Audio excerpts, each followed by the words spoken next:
Welcome to Peculiar English from the University of Notre Dame, Australia. And today we're looking at a peculiar part of English grammar known as question tags.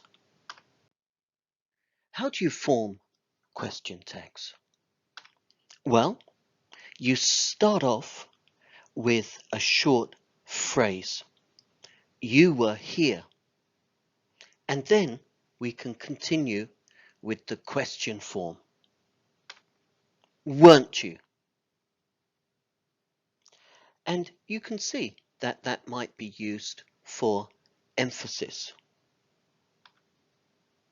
And you can see it's just in the negative form, the opposite of the main verb before.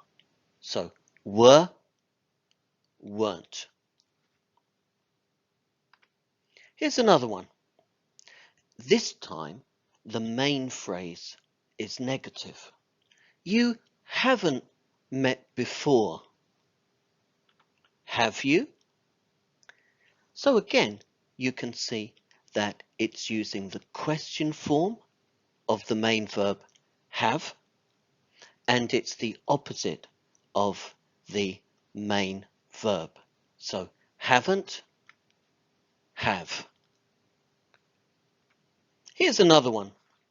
She lives near you. So again, we need the question form. Doesn't she? So you can see again, it's in the question form and it's the opposite of the main verb. Well, that might seem complicated as well as peculiar.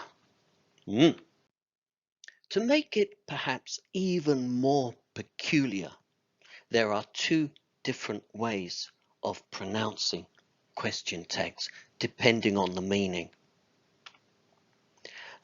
The first meaning and the most common way to use them is for emphasis. It's cold there, isn't it? So in this case, the person is already sure that it's cold there and they're just emphasizing it. They're expecting the person to agree with them and maybe just to continue the conversation. But it's also possible to express doubt with the same form. It's cold there, isn't it? So in this case, do you notice that instead of going down, the voice goes up? And this expresses the idea of doubt. We need confirmation because we're not sure. So again, to compare them, the first one, which is emphasis, goes, it's cold there, isn't it? And for expressing doubt, it's cold there, isn't it?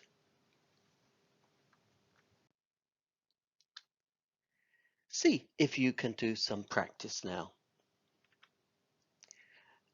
No one cares, do they? You know each other, don't you? So in those two cases, you can see I'm expressing emphasis. I know. I'm just looking for your agreement with me. But here, the meeting's tomorrow, isn't it? In this case, I'm not 100% sure, and I need your confirmation. And here's another one. You locked the door, didn't you? Once again, I'm expressing doubt. I'll just repeat those again. For just agreement, when I'm already sure? No one cares, do they? You know each other, don't you? And the last two, where there's doubt, the meeting's tomorrow, isn't it? You locked the door, didn't you? So, as you can see, those examples might seem peculiar, but they really aren't.